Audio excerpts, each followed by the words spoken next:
Fala, galera do Virou Liquidez! Tudo bonzinho com vocês? Hoje vamos falar sobre a semana que vem por aí e que promete agitar muito o Nasdaq, com vários dados econômicos importantes.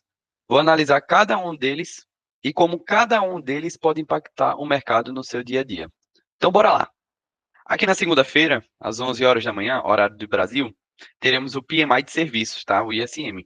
A expectativa aqui é que haja uma desaceleração leve no setor de serviços, com previsão de 50,02 contra 50,08, dado anterior. Se isso se confirmar ou vier abaixo, o Nasdaq tende a reagir bem, porque reforça o cenário da economia perdendo a força, ok? E é o que o mercado ama, porque pode reforçar o Fed a cortar os juros mais cedo. Portanto, novamente, se isso se confirmar, teremos um dia de alta para o Nasdaq na segunda-feira. Bora aqui para um resumo prático. Aqui então temos o PMI de serviços. Se vier acima de 50,5, vai ser ruim para o Nasdaq. Juros altos por mais tempo, beleza? Então, queda aí para o Nasdaq na segunda-feira. Abaixo de 50 vai ser bom para o Nasdaq, corte de juros mais cedo. Ou seja, se tiver corte de juros mais cedo, isso daí impulsiona as empresas de tecnologia, né? Ou seja, voltada aí para o Nasdaq. Belezinha? Já na terça-feira, 6 de maio, tende a ser daqueles dias mais mornos, sem indicadores. O mercado provavelmente vai esperar o FONC da quarta-feira, tá? Que vai ter na quarta. Já mostro para vocês, já explico para vocês. Então, pode ser um dia de consolidação, um dia mais travado, um dia mais quieto, tá? Então, operações aí mais curtas, espera manipulação. Já mostro para vocês no gráfico também o que é que eu vou esperar de cada dia, tá? Na prática ali no gráfico, beleza? Na quarta-feira, 7 de maio, também conhecida como a super quarta, teremos a decisão da taxa de juros e mais o discurso do Fed às 3h30. O Fed irá anunciar se mantém ou se irá cortar os juros. Provavelmente ele vai manter, tá meio que precificado já, ele manter a alíquota dos juros aí para 4,5%. Mas o que mais vai importar mesmo é o que ele irá falar no momento exato, às 3h30, horário de Brasil. Daí teremos três possíveis cenários. O primeiro cenário vai ser o Powell mais otimista, com o discurso mais dovish. Então temos aqui, né, os três possíveis cenários. Falando aqui um pouquinho sobre o primeiro cenário, se ele falar que a inflação está caindo e que podem cortar os juros logo, o Nasdaq dispara para cima. Lembrando também que semana passada tivemos o payroll, então isso muda tudo porque o mercado passou a interpretar que o mercado de trabalho está começando a enfraquecer. E com isso, os investidores já estão precificando a volta da possibilidade de corte de juros para setembro. Ou seja, essa semana o mercado não vai reagir só ao Fed na quarta. Ele ainda está digerindo o impacto do payroll fraco e qualquer sinal do Fed confirmando essa fraqueza pode impulsionar ainda mais o Nasdaq para cima. Então, sorriu e falou bem, Nasdaq sobe, tá? Resumo prático, rápido. Segundo cenário que teremos aqui vai ser o Powell mais preocupado, um discurso mais hawkish. Se ele disser que a inflação ainda é um problema, aí o mercado cai, porque os juros vai ficar um pouquinho mais alto. Eu também estou observando muitas pessoas comentando a respeito dos Estados Unidos estarem entrando em uma estagflação. É um termo utilizado que eu já explico o porquê, mas não acho que o Fed irá utilizar essa palavra, né, esse termo, para não causar mais pânico, mas pode ser, né, na minha humilde opinião, acredito que pode estar sim no radar dele a respeito sobre isso, né, a respeito sobre os Estados Unidos estar entrando nessa estagflação, pois o cenário de fato é preocupante, pois tivemos o CPI acima da meta, indicadores, né, apontando que os preços estão aumentando, ou seja, a inflação, né, aumentando, o preço aumentando, e a economia estagnada. Tivemos a divulgação do PIB na semana passada vindo negativo, ou seja, inflação aumentando e a economia está caindo, está estagnada. Por isso o termo estagflação. Então, essa combinação, né, entre o PIB e o CPI pode ser preocupante e o Fed reconhecer essa tensão. Mas não acredito que venha a comentar, tá? Para não causar mais pânico. Mas, possivelmente, falar em adiar corte de juros, fazendo o Nasdaq cair muito. E assim, bem que tá precisando já de um pullbackzinho, né? Vamos botar aqui no gráfico rapidinho. Olha isso daí, bem que já tá precisando de um pullback, né? Tá necessitando. Olha toda essa alta, né? Já tá precisando aí de um pullbackzinho. Ressalto também que a última vez que estivemos em um cenário como este, de estagflação, foi na década de 1970, há muito tempo atrás. Depois disso, não tivemos mais. Então, eu tenho até aqui um comparativo, eu coloquei na planilha e, né, joguei aqui para ficar mais fácil a dinâmica de visualizar, fazendo uma comparação entre a década de 70 com os dias atuais. embora a realidade seja totalmente diferente, mas serve aí de curiosidade para entender o passado e vermos que tem um gap muito grande entre os dias atuais, tá? Então aqui o fator de inflação, na década de 70, os picos eram acima ali de 12%, tá? Isso daí, obviamente, é uma aproximação, tanto que eu coloquei aqui o sinalzinho de aproximação.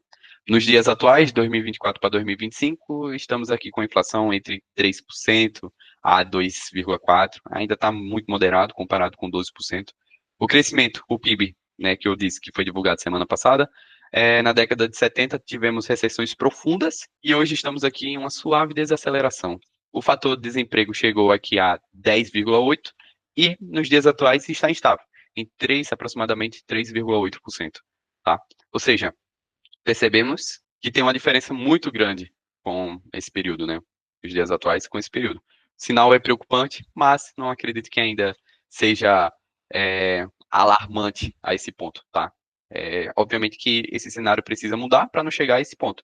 Isso é óbvio, mas não acho que seja, né, motivo de apertar a sirene e falar, nossa, o mundo está caótico, não, tá?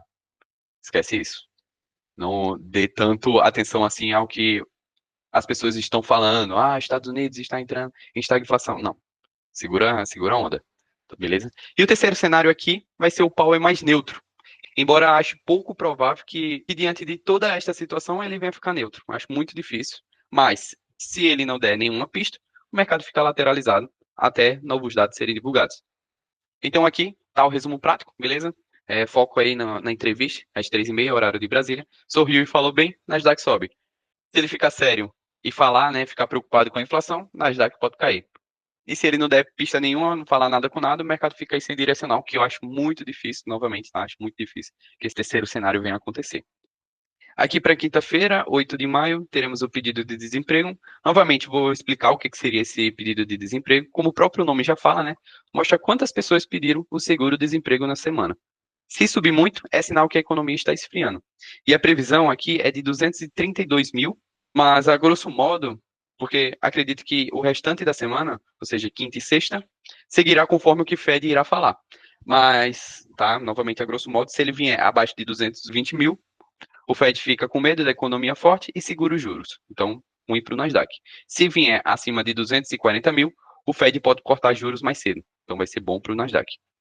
E aqui na sexta-feira, dia 9 de maio, também não teremos dados. Então, pode ser que seja também um dia mais travado. Ou pode ser que ainda tenha requisitos de fala do Fed. Portanto, né, não consigo passar ainda, não consigo passar um viés para vocês sobre o que é que pode acontecer tanto na terça ou na sexta, né? Porque tudo vai depender do que é que o Fed irá falar aqui às 3h30, tá? Tudo vai depender dessa reunião aqui.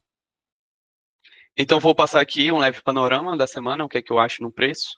O mercado segurou aqui nos 2% do ajuste, segurou lá e aí caiu. Ele faltou mitigar aqui os 161%, ele não cravou.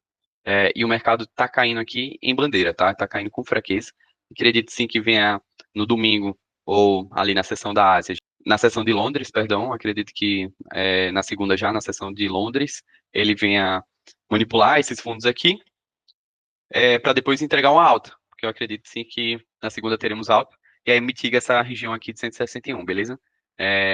Ou até o topo desse canal, não sei, pode ser que seja um pouquinho mais difícil, aí depender aí, tá?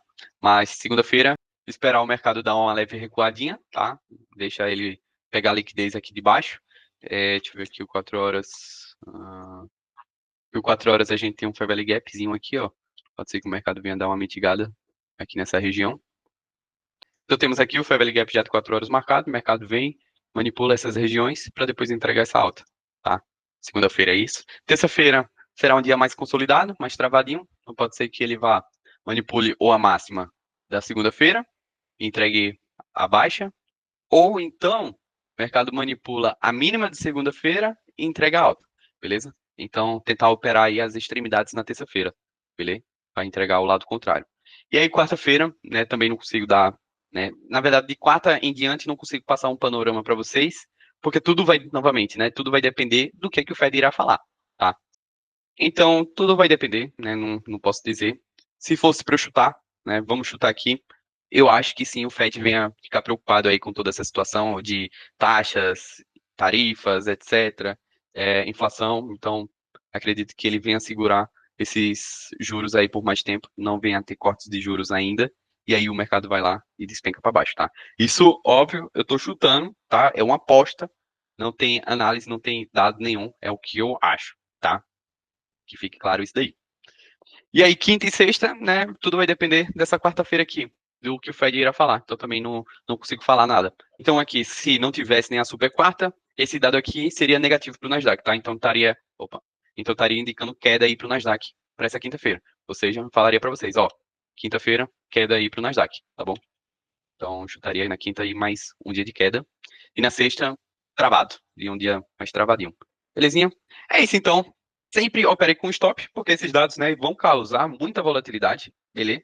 Mas Deus abençoe aí a semana de todos, bons negócios. E se você gostou, deixa o seu like, se inscreva aqui no canal para não perder os próximos vídeos. Comenta aqui embaixo qual dado você acha que vai surpreender e qual vai ser o seu viés em cada dia da semana. E até a próxima. E lembre-se, não vire liquidez. Valeu!